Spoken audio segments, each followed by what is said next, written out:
కొంతమంది వైసీపీ నేతలు ఏమంటున్నారంటే కావాలని మాఫింగ్ చేసి ఇలా చేశారని రోజా మాట్లాడుతుంది. దాని మీద మీరేమంటారు? కావాలని రోజా మాట్లాడడానికి ఒక మనిషి ప్రాణం తీసుకోరుగా. ఇప్పుడు స్పాట్ లో మనిషి చచ్చిపోయినా కూడా కావాలని ఎలా చేస్తారు? అసలు దానికి కళ్ళుండి మాట్లాడుతున్నా, కళ్ళు లేకుండా మాట్లాడుతున్నా?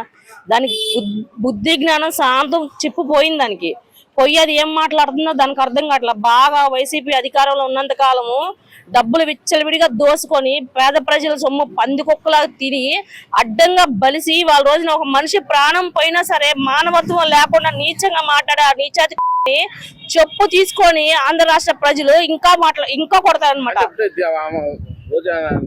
దీని వెనకాల చంద్రబాబు నాయుడు, లోకేష్ గారు, పవన్ కళ్యాణ్ మాఫింగ్ చేసి అది కారు కింద అలా చేశారు అది అని మాట్లాడుతున్నారు. మాఫింగ్ చేసి చంద్రబాబు గారు, లోకేష్ గారు మాఫింగ్ చేయడానికి వీళ్ళకి లాగా నీచమైన రాజకీయం, కుళ్ళు రాజకీయం, మర్డర్ల రాజకీయము, మనుషుల ప్రాణాలు చెలగాటం పెట్టి ఆడే రాజకీయం, నీచమైన రాజకీయ నాయకుడు ఎవడైనా ఉన్నాయంటే అది వైసీపీ కార్యకర్తలని నిర్దాక్షిణ్యంగా ఆంధ్ర రాష్ట్ర ప్రజలందరూ చెప్తారు కూడా. అంటే ఇప్పుడు అంబటి రాంబాబు ఒక మాట అంటున్నారు ఏంటని అంటే డ్రైవర్ గుద్దాడు కాబట్టి డ్రైవర్ మీద కేసు పెట్టాలి కానీ అందరి మీద జగన్ గారి మీద కావాలని కేసు బనాయిస్తున్నారు అది ఇదని మాట్లాడుతున్నారు. జగన్ గారి మీద కావాలని కేసు ఎందుకు పెడతారు? ఇప్పుడు ఒక కేసులో 4-5 ఉన్నప్పుడు 4 ఇరికిస్తారు, ఒక్కనే పెట్టారుగా. ఇప్పుడు ఒకడు దొంగతనం చేస్తారు, వాటితో పాటు 4 వెళ్ళినప్పుడు 4 పెడుతున్నారు. ఒక్కనే ఎందుకు? మరి ఒక్కనే పెట్టచ్చు కదా, పొడిచిన ఒక్కనే పెట్టాలి కదా. ఆ 4 ఎందుకు అరెస్ట్ చేస్తున్నారు? 4 ముద్దాయిలు కాబట్టి 4 అరెస్ట్ చేస్తారు, ఒక్కడిని ఎందుకు అరెస్ట్ చేస్తారు? అట్టగా ఎవరు చేయరు కూడా. ఇప్పుడు గౌరవమైన ఒక సీఎం గారు కాబట్టి ఆయన 5 సంవత్సరాలు రాష్ట్రాన్ని ఏలాడు కాబట్టి ఆయనకి అది న్యాయమేమో కనుక్కోమనండి. ఇప్పుడు ఆయన ఉన్నప్పుడు ఫ్లోరింగ్ కి 50 మందిని ఇచ్చారు, 50 మంది వరకు పర్మిషన్ ఉండాలి.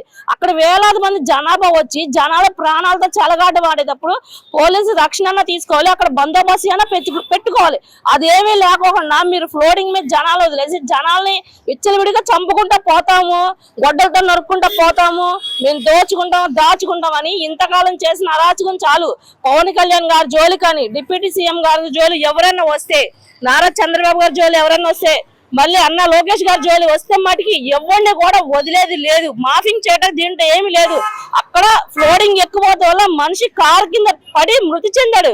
అది కళ్ళు తెలుసుకొని చూడమను. వైసీపీ కార్యకర్తలు ఎవరైతే ఉన్నాడో పెద్ద నాయకులు అని చెప్పుకునే వాళ్ళు అటువంటి దారుణాలు జరగకోకుండా జనాల ప్రాణాలతో చలగాటం ఆడుకోకుండా జాగ్రత్తగా బతకాలి.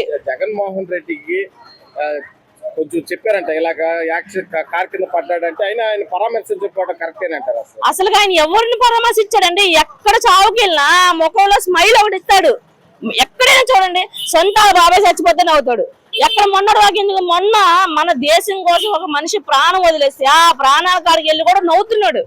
అసలు ఎవరికైనా నువ్వు వచ్చింది ఆ సిచ్యువేషన్. ఇప్పుడు పవన్ కళ్యాణ్ గారు వెళ్ళారు, లోకేష్ గారు వెళ్ళారు, వీళ్ళిద్దరు మొహం చూడండి, ఈయన మొహం చూడండి. ఆయనకి అసలు ఎందుకు నవ్వు వస్తుందో లేకపోతే ఆయన అది అసలు నేనే ఇంకా ఎక్కడ ఎవడెక్క పోయినా సరే నాకు కుర్చీ కావాలి, ముందర సీట్ కావాలి, అధికారం కావాలి, అదే టార్గెట్ లో ఉంటారు వాళ్ళు. ఇక వేరే టార్గెట్ ఏం లేదు వాళ్ళ జీవితానికి. అది అంటే ఇప్పుడు ఇది నిజంగా మీరు వీడియో చూసే ఉంటారు కదా, అది ఎలా మీకు ఎలా అనిపించింది? వీడియో చూసిన ప్రతి ఒక్కరికి కూడా బాధ అనిపిస్తుంది. ఇవాళ రోజు నా వీడియో చూసిన ప్రతి ఒక్కరికి కూడా ఆ మనిషి ప్రాణం పోయినప్పుడు ఎవరు కూడా ఆ వీడియోని చూసి సమర్థించాడంటే అది అంతకంటే పాపం, అంతకంటే దుర్మార్గం ఇంకోటి ఉండదు. అంటే వైసీపీ అంటున్నారు ఆటోలు తీసుకెళ్లారా, అంబులెన్స్ లో అప్పుడు దాకా ఎందుకు ఉంచారు, అది ఇది అని వాళ్ళు మాట్లాడుతున్నారు. దాని మీద అసలు ఆటోలో తీసుకెళ్తా, అంబులెన్స్ లో తీసుకెళ్తా, సీఎం గారు దిగి ఆయన కార్ లో తీసుకెళ్లొచ్చు కదా. ఎంపండి ఆయన కార్లో వెళ్తే అసలు లేట్ ఉండదు కదా, వాళ్ళే తీసుకెళ్లాల్సిన అవసరం ఏముంటది?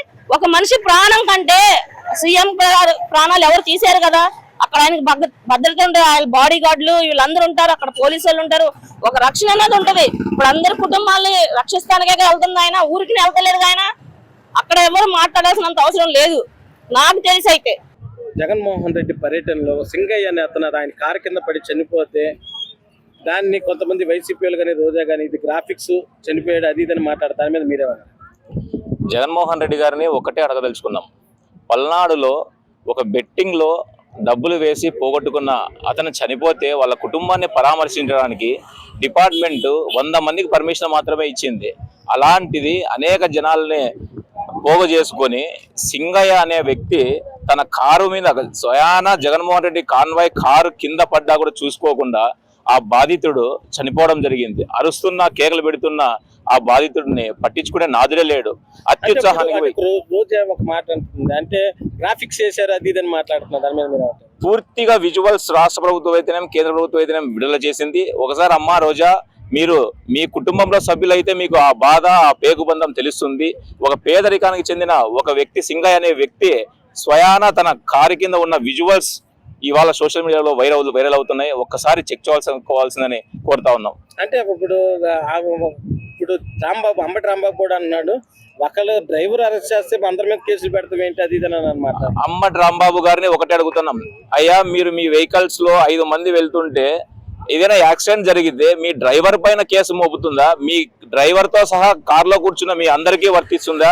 అది మీ విఘ్నతకే వదిలేస్తున్నాం. ఒక్కసారి చెక్ చేసుకోవాలని కోరుతా ఉన్నాం. అలాగే బాధిత కుటుంబాన్ని పరామర్శించేది పోయి మీరు ఈ విధంగా విజువల్స్ చూపిస్తున్నారు ప్రభుత్వాలు, అది ఇదని తప్పుడు ఆరోపణలు చేస్తున్నారు. రాష్ట్ర ప్రజలందరికీ తెలుసు ఏ విధంగా ఆ సింగయ్య అనే వ్యక్తి తన టైర్ కింద నుజ్జునుజ్జవడం, కాసేపటి తర్వాత చనిపోవడం అందరూ చూశారు లైవ్ లో, విజువల్స్ లో. అంటే ఇప్పుడు వైసీపీ వాళ్ళు ఇలాగ తప్పుడు కేసులు పెట్టి అరెస్ట్ చేస్తున్నారు, అసలు ఈ గవర్నమెంట్ అది ఇదని మాట్లాడుతున్నారు. దాని మీద మీరేమంటారు? ఈ కలియుగంలో కర్మ ఫలితం అనేది ఒకటి ఉంది అన్న.